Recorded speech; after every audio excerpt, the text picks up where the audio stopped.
ముందుగా ఏటీవీ న్యూస్కు స్వాగతం. మండల పరిధిలో ఉన్న వీరభద్రాపురం గ్రామానికి అనుకొని కోళ్ల ఫారం నిర్మించడం, ఆ కోళ్ల ఫారంలో కోళ్లు పెంచడం వలన గ్రామంలో దుర్గంధంతో ఈగలు తీవ్ర ఇబ్బందులు పడుతున్నామంటూ గ్రామస్తులు తెలుపుతూ తక్షణమే కోళ్ల ఫారాన్ని వేరే చోటుకు తరలించి మమ్మల్ని దుర్గంధం నుండి ఈగల బారి నుండి కాపాడాలని గ్రామస్తులు సంబంధిత అధికారులను వేడుకుంటున్నారు. ATV news చులూరుపాడు.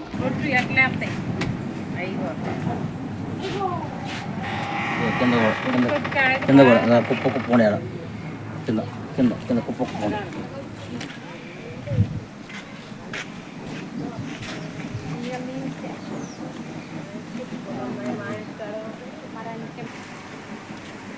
వస్తున్నా సరేనా అందరూ వస్తున్నా కింద ఈగలు కూడా ఆపదా ఈగలు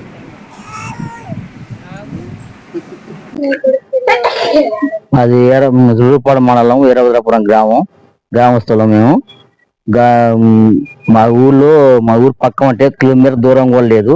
కోలపారం చెడ్డి నిర్మించారు. గతంలో ఎట్లనే మేము రోగాలు జలాలు అవి వస్తున్నాగా మేము సిఐ గారికి మండల ఆఫీసులో కూడా లెటర్లు ఇచ్చినాము. దాని మీద బంద్ చేయించారు. మళ్ళీ కోళ్ళు వేయించారు. ఆ ఈగలు తోటి మేము ఇబ్బంది పడుతున్నాం. పిల్లలతో సహా పిల్లలతో అన్నాలు కూడా తినేది కావట్లేదు. అంత విపరీతంగా ఉండే ఈగలు. మీరు దాని మీద మీరు చర్య తీసుకోండి. ఇంతకుముందు మేము గతంలో ఇచ్చాము సిఐ గారికి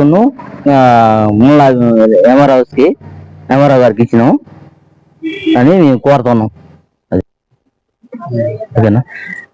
ఇప్పుడు కూడా అదే పరిస్థితి ఏర్పడుతుంది. ఆ కోలపాలను ఎత్తిపించండి మీరు. మేము కోరుతున్నాం సిఐ గారిని తన చర్య తీసుకొని సిఐ గారిని ఎంఆర్ గారిని తన చర్య తీసుకోవాలని కోరుతున్నాం. దానికోసం కనీసం 1 కిలోమీటర్ దూరం కూడా లేదండి. ఊరికి 1/2 కిలోమీటర్ ఉంటది, ఉండదు. పక్కనే అది ఉండదు విషయం అండి.